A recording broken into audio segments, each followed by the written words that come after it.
get mine. You get yours, I get mine. You get yours, I get mine. Aight, then I'm gone. You get yours, I get mine. You get yours, I get mine. You get yours, I get mine. Aight, then I'm gone. You get yours, I get mine. You get yours, I get mine. You get yours, I get mine. Aight, then I'm gone. You get yours, I get mine. You get yours, I get mine. You get yours, I get mine. Aight, then I'm gone. Movie screens, then life's the biggest production, and it's a bitch with a big appetite for seduction. All of a sudden, niggas busting for a big introduction. Hey y'all, this is Daniel. Welcome to BluntTalk, baby. How we doing? We got a solo episode for you guys today, and this is going to be the season finale, people. We finally made it, season 1 of BluntTalk podcast. This is the finale. It's going to be a short episode, probably 30 minutes to 40-something minutes, and I'm going to just talk a little bit about the sports, and I'm going to keep you guys with updates about when I will come back and come with the second season for you guys. So without further ado, let's kick it. So first off, the first topic I want to talk about is the NBA Finals. Real quick, first thing I feel like it should be established at least when you think about these NBA Finals. You got a team that a lot of people didn't expect to actually make it to the finals like all the way this year in the Miami Heat. So you can easily put them in the underdog category. But at the same time, you got a team like the Los Angeles Lakers. They have a dynamic duo of LeBron James and of Anthony Davis, and that is really scary. And that comes down to what this series has been shown. Well, not the series. I apologize for that. More like the game, what the game 1 showed you. I saw the highlights. I've been seeing people like in First Take talk about it. I've been seeing other people on YouTube and other blogs and news articles I read about the game. And I'm going to tell you, I didn't see the game because I had work, but it's a sweep. My prediction for this is going to be either this series ends in 4 games or it could be a gentleman's sweep with 5 games, honestly. Because you got to put up the facts and the situations that you got in this game. You have Goran Dragic and Bam Adebayo who are going to be questionable or like game-time decisions for the Miami Heat for Game 2 that happens tomorrow, which should be Friday, right? You need both of those guys if you're the Miami Heat and trying to win this game. I'm gonna read a couple of the stats for the Game 1. You got Anthony Davis for the Lakers. He dropped 34 points. This is the problem. The Miami Heat ain't got nobody on their team that's going to be guarding Anthony Davis. I'm sorry. Like there's nothing you can do in this situation. When you really think about it, Anthony Davis, whether you play him as a power forward and put Dwight Howard as a center, or if you put him as a center in a small ball lineup, it's unstoppable for you guys because Anthony Davis deserves to be the if he doesn't win bubble MVP or he doesn't win what's it called NBA playoffs MVP, if they do something like that, it should be LeBron, but Anthony Davis is up there because this man has, like, it feels like this man is in his top level shooting wise. This man has been making jump shot after jump shot consistently in these playoffs, and it was shown in some of the highlights in the Game 1 of the NBA Finals. The Heat just can't guard him. I feel like they need to have Bam Adebayo on him every time, but with the switches and things that happens in today's NBA offensive schemes, I don't know how easy that's going to be. When you really think about it, with the fact that Bam Adebayo, you only have him as your star big man in the team. You really can't depend on Kelly Olynyk, Jay Crowder, who's a small ball 4 pretty much. If you know what I mean, he's 6'6". He's not that tall for the power forward position. That kind of leaves you in a blank spot, I guess you could call it, because none of these guys are going to really be able to rotate and do switches. And you got Dwight Howard, then I got AD. That's not going to happen. Bam Adebayo is going to be having to guard Dwight Howard and Anthony Davis. And mention JaVale McGee too, because it's the same issue. They're big bodies, and Miami plays with a small ball lineup. And the Lakers are the one team this season that has shown you they can make their big body lineup work. And at the same time, they can also play small ball, and they'll still beat you. So it's kind of unfair in that situation. But can we talk about the fact, too, that LeBron only finished with 25 points and 13 rebounds and 9 assists? He wasn't the leading scorer for the team. It shows you the testament of his ability to have evolved, I guess you could call it, in the game. and the fact that he's got Anthony Davis on his team too, because Anthony Davis is a dog and cannot be stopped scoring. Which, to be fair, he also got 9 rebounds and 5 assists. So AD was doing a little bit about everything, to be honest, in the game. But LeBron James, this is the most nonchalant I've seen him handle the finals and the playoffs, in the sense that it doesn't look like he's that desperate or he's like going 110% trying, but he is trying. It looks like he's more relaxed or like he's comfortable knowing that he's got someone like Anthony Davis on his team. That's my perspective on the situation. I feel like LeBron deserves and should be winning this, and this would be his 4th ring after the 2 times he's won in Miami and the 1 time he won in Cleveland. This is his 4th ring. I can be happy about it. And if I'm not mistaken, he kind of beats Kawhi Leonard then and becomes the first player to win 3 titles in the NBA with 3 different teams, if I'm not mistaken. So that's pretty crazy. That's pretty crazy for LeBron. Jordan can't say that. So there you go, LeBron. There's the support to your claims. That'll help you with the debate. Anyway, KCP for the Lakers. What the hell, man? During the regular season and during the bubble, you were the most inconsistent player for the Lakers. And Danny Green, too. Danny Green had scored double digits for the Lakers. Like, how can you allow this if you're Miami? It just doesn't make sense. I can understand a Rondo or like a Kyle Kuzma. Alex Caruso dropped 10 on the Miami Heat in Game 1 of the NBA Finals. How can you allow that? Alex Caruso cannot make a jump shot to save his life. You got to understand there's serious issues here in your defensive schemes. You're trying too much zone. Is that the problem? Or you're doing too much man? Is that the problem? And when you look at the stats for the Miami Heat, Adebayo had an abysmal game, bro. He was only 8 for 4. I get that he got injured, and I don't know if they took him out. But, yeah, that's a big factor and a key part in how Miami plays. So it just comes to show you when you get your pieces thrown out of the game for whatever reason, it can very much affect you.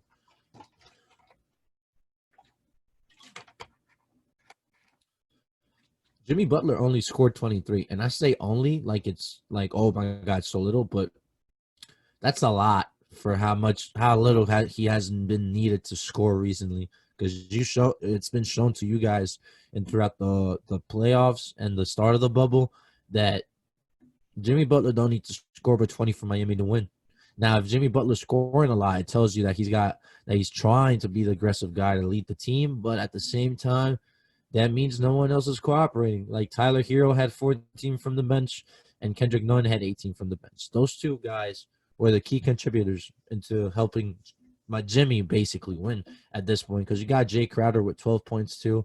But none of these guys get like any crazy stat line. That shows you something, because stats are just numbers, of course, but they represent things on the court. So it's not like they have any player close to having 10 assists. That means they weren't really passing off and getting points off their passes. You also got the situation with Duncan Robinson. I was watching First Take this morning, and Stephen A. Smith was mentioning about how you can be considered like to be the greatest shooter in our generation right now. Not generation, more like in the greatest shooter in our league right now at this very moment, and only put 3 shots up in Game 1 of the NBA Finals. You got to shoot more. And that's something. If you're really going to be playing 27 minutes per night, you can't just stick to shooting like 3 shots, my guy. You got to be actually trying. Doesn't make sense.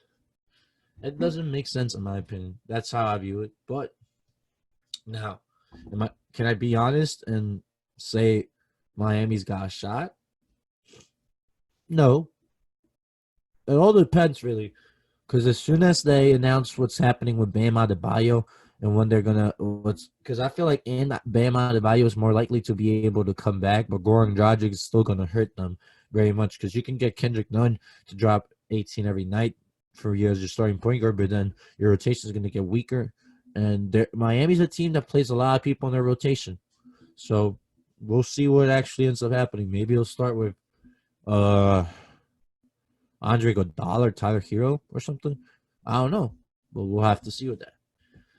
Final thoughts before I move on from basketball and I go on to one of the three other sports I want to cover.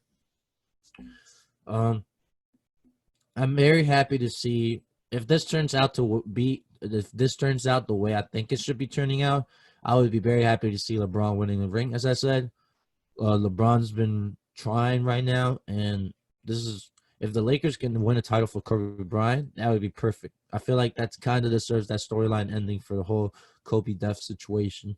And yeah, I'm not going to be complaining. Now, if Miami pulls a comeback and does some miracle out of nowhere, send it to game 7 or 6 even, because they're not winning in 5. There's no way. But you know what I mean? If they do a miracle, I wouldn't be against that either. I would support Jimmy Butler because Jimmy Butler also has had a crazy path to his basketball career and like to his destiny.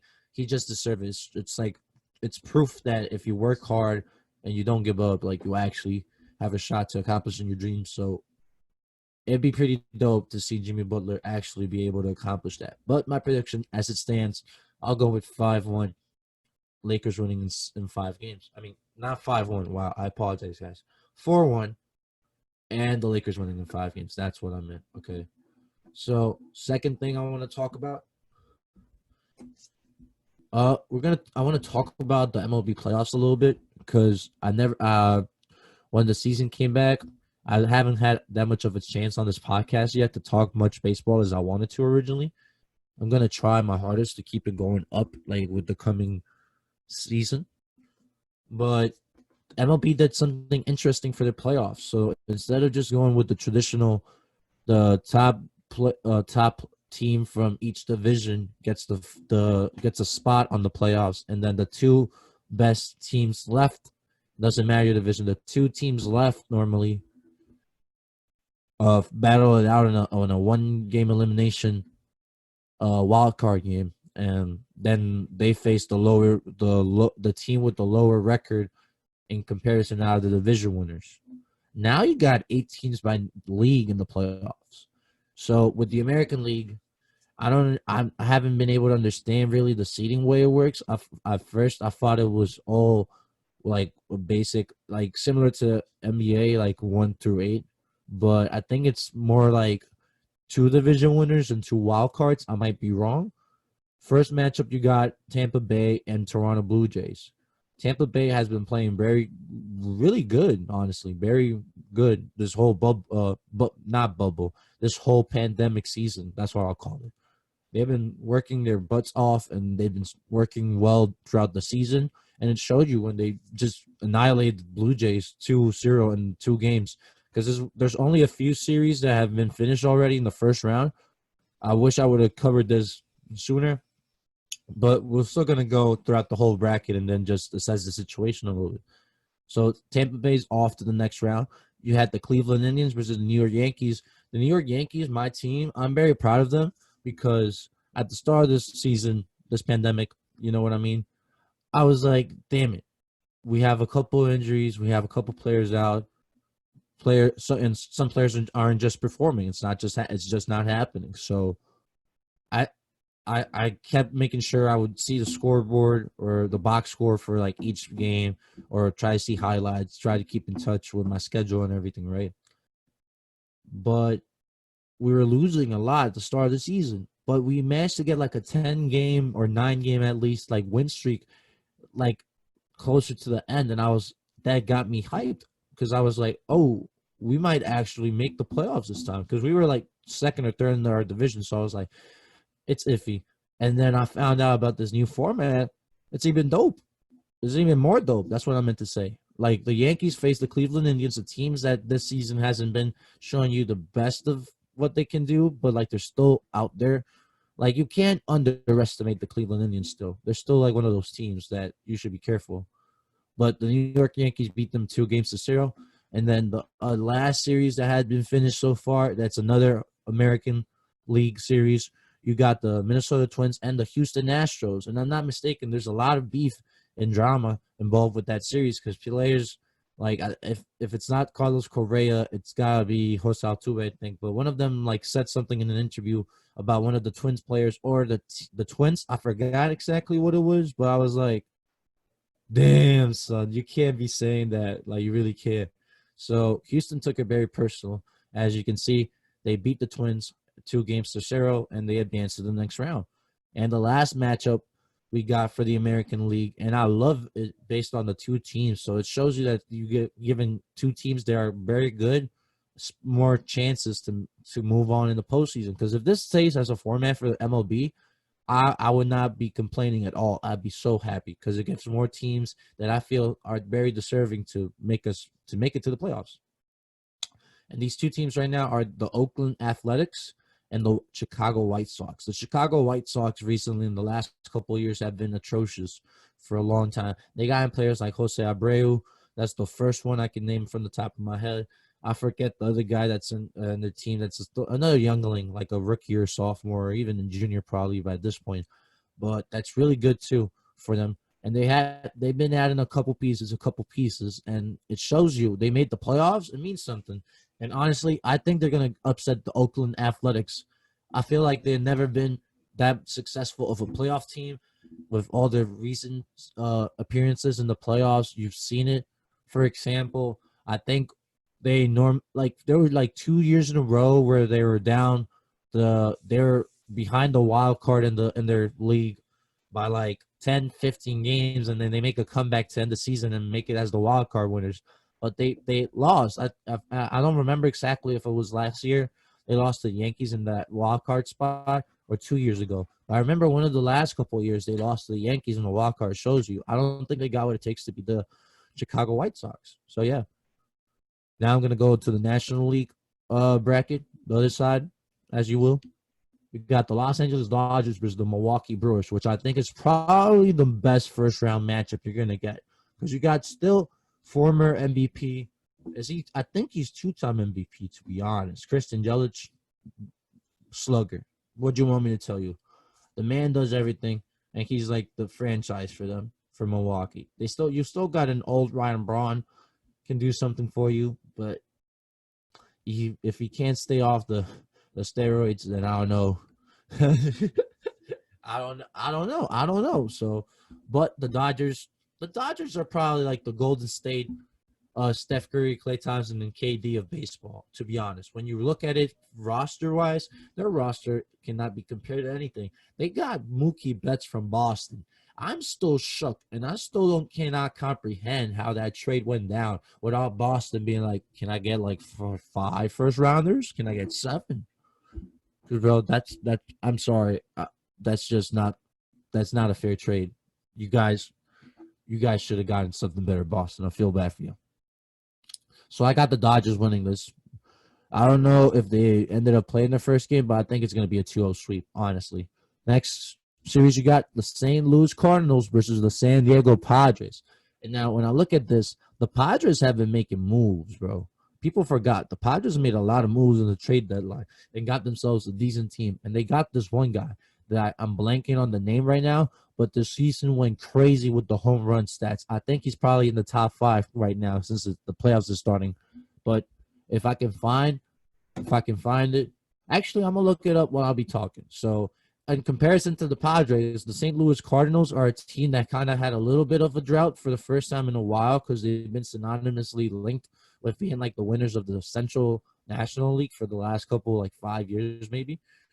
But Fernando Tatis Jr., I just remembered of the name. I didn't even have to look it up. So Fernando Tatis Jr. for the San Diego Padres. That man is going to be like their franchise player of the future. I'm calling him right now because there's no way you're stopping this man with the fingers he'd be hitting back to back to back. But yeah, the Cardinals, I feel like they're kind of out of place, and I feel like these Padres have the momentum in comparison. So I'm going to give it a leg up to the San Diego Padres, honestly. So I think they probably would win 2-1.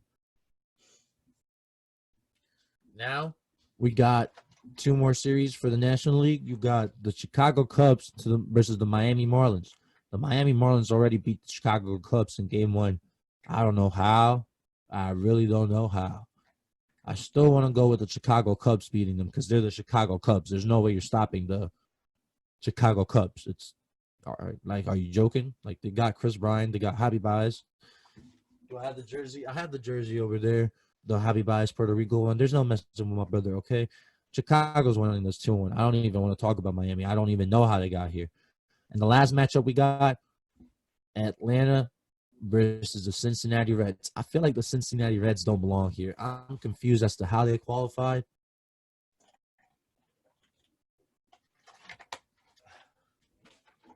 I'm very shocked because I saw this beforehand, but now realizing again, it's like Cincinnati actually qualified for this. Can't even name a person that's in the Cincinnati Reds roster. I thought they had Yasiel Puig like last year. I don't know if he's still there, but I'll give it to Atlanta because I know that they still have Freddie Freeman, and their outfield is really their outfield and their shortstops. Like defensive wise, they're one of the best defensive teams in MLB. So I can't see them losing this. So I'm moving to the next round. They'll probably go 2-0. Now I'm gonna go a little faster with the semifinals, the conference finals, and the World Series. Tampa Bay versus New York. I'm gonna be a biased homer here. I'm gonna give it up to New York. Probably winning 7 games? Nah, 6. I say New York in 6. Then you got Houston versus Chicago White Sox. Unless the Houston Astros are cheating again and doing all the sign stealing stuff, I can't. Houston Astros gets the dub over here. The White Sox are too young and too unproven, so we're gonna give it to Houston. Probably winning in 5 or 6 games. I can see it. And now, as the American League conference series,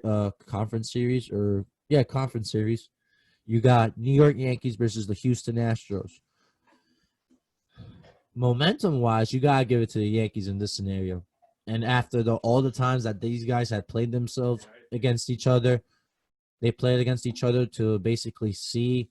Because if I'm not mistaken, one year was Houston, New York, and then the year after that was the sign stealing incident. But then, even though they did the sign stealing even though Houston won both games, they only did the sign stealing once. So it shows you that Houston can still beat them without cheating.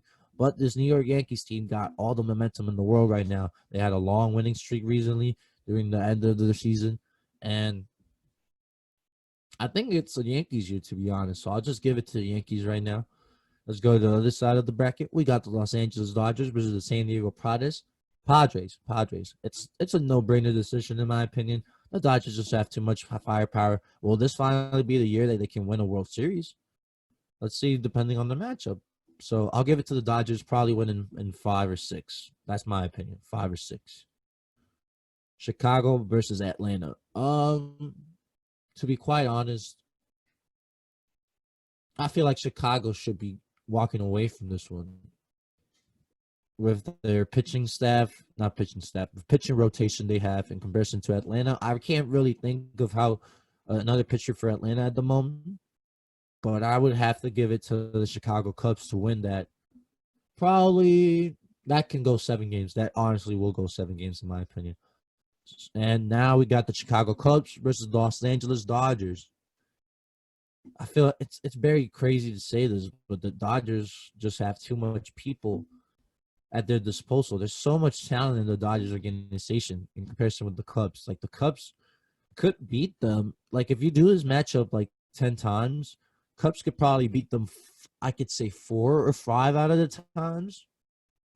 Because it's very 50-50. But at the end of the day, in the playoffs, you're just going to go with your stars, and it's whoever is more proven. Dodgers got like 2 final World Series appearances in the last 2 years. Cubs won a World Series a couple years ago. I think that's the year before the Dodgers actually made it to the World Series. So I'm going to go with the Cubs. I'm going with the Cubs all the way this time. It's going to be Cubs versus the Yankees. And you can already see where I was going with this. I think the Yankees are going to win this. That's it. My prediction is going to be 6-5. Nah, I'm going to go with 6-game series, honestly, because Chicago's going to get some W's in that. It's not going to be that easy for the Yankees, but that's it. So that's my prediction, and that's my assessment on the MLB playoffs. I can't wait to see how the playoffs unfold and see who actually wins and if I'm right. So let me know in the comments if you want me to. No, let me know in the comments if you think what you think about my predictions or who you think is winning the MLB playoffs and the NBA finals too. Don't forget about that. Now, on to our last topic of the episode. I want to really quickly just assess some of the transfer rumors and transfers that have been happening in the world of football, soccer, if you will. So, first one, I've been hearing and seeing that Sergino Dest, the American fullback, is underpassing a medical with the FC Barcelona, and I'm here thinking Barcelona. They need to bring young players and young good players that have even more potential, right? Sergino Dest fits the bill. Now, do you really need it to bolster your fullback, like your right back position, when you start trying to deal with the contracts of Nelson Semedo? And I'm blanking on their other right back because Junior Firpo for Barcelona is a left back. So is Jordi Alba. And I know they had Sergio Roberto. Sergio Roberto. You got Sergio Roberto and you got Nelson Semedo. And I know they've been trying to get rid of them, but why are you buying another right back when you still have other right backs in your? It's just I don't get it. And I feel like he's not gonna play right away. That's why it's a little bit more like, why are you doing this than anything like. Roma have agreed to terms with Real Madrid and Borja Mayoral as a striker arrives tomorrow, and that's a 15 million deal. So Roma bolster their front line with a striker, Borja Mayoral. Now, I don't think he's that like the best player, but the Bayern Munich youngling called Michael Cuisance, I hope I pronounced that right, is going to Leeds, who's a newly promoted team into the Premier League. They got potential, and I think they're one of those teams that could stand up. So another young piece there, that helps a lot, to be honest. What else? We trying to think of other deals that have been happening. Luis Suarez went to Atletico Madrid. I don't know how to feel about that, guys, because honestly, he's 35 or 36 at this point. I feel like a big money move for more Champions League or help doesn't make sense. You got João Felix in your team, bro. Ain't he supposed to be the future of your team? So you're buying a player that's, I guess you could say, Luis Suarez right now, ability-wise, is better than João Felix and all that, just because of the talent and rating and stats, you want to call it. But João Felix is going to be better than Luis Suarez is in a couple years. So, like, I don't understand why you're delaying his growth, I guess you could call it, because if you got a player that young with potential that's already that good, like, you don't want it to waste, or you don't want to delay or wait too long for him to actually develop. So I don't know how to feel about that personally.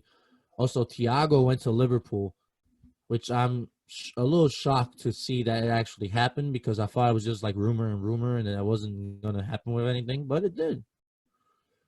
Who else that I can think of from the top? Roma's trying to sign Chris Smalling back from Manchester United, and it doesn't look like Manchester United wants him to leave, to be honest. Barcelona paid 23.5 for Serginho Dest. That doesn't make sense. Like, it generally doesn't make sense. You don't need a player in that position. You really don't.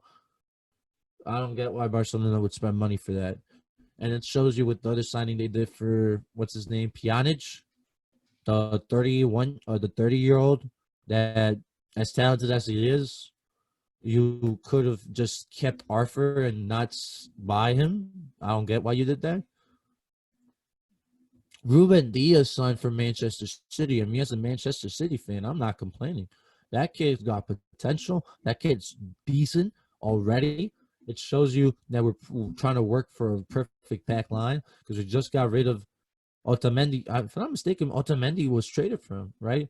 So our center backs, our first options at center backs are people like Aymeric Laporte, who's perfect for us. We get Ruben Diaz now. Besides them, we got Nathan Ake, but Nathan Ake isn't up there with ratings. So I guess it would be probably Ruben Diaz who would start alongside with Ruben Diaz would start alongside with wow, I am blanking now. It's Ruben Diaz next to Laporte. Wow, that took me a minute. So yeah, that's gonna be a solid line for Man City. Maybe it could help them actually win the Champions League this year. We don't know. Gareth Bale's back now at what's it called, Spurs. I like it because he's coming back to the team that made him, but at the same time, that team doesn't need another winger. You got Bergwijn, you got Son, you got Ali's playing Cam. He doesn't play wing, but you got Kane, as a strike. It just doesn't make sense because any position or place you could put Gareth Bale to play, you got a player that's clearly better than him, or a player that you paid much more money for that should be starting there. So unless you take Bergwijn out and just put Bale there, I don't know what to do. And wouldn't Bergwijn get mad with this era of sports and athletes that we're in? He would not be happy that you just bought him, did the transfer for him, and boom, that's what happens. So like I really don't see how that makes sense. But hey, if it works out for Spurs, I hope it does, to be honest, because that'd be good to see Spurs be in another place higher than fourth. But I think they're gonna just end up finishing a little short. Federico Chiesa from Fiorentina. That's the player. I apologize, but this man, Manchester United is trying to get this man to join their team, but the bid keeps failing, and he's going to be the replacement. The replacement for Jadon Sancho, in the sense they were trying to get Sancho, but Sancho, that don't look like Man United is going to be able to get that. That's a lot of money that Dortmund's asking for him. I don't know who could do that. The Asim Awar from Olympique Lyon is being targeted by Arsenal too, which is pretty interesting. They need to get a better midfield.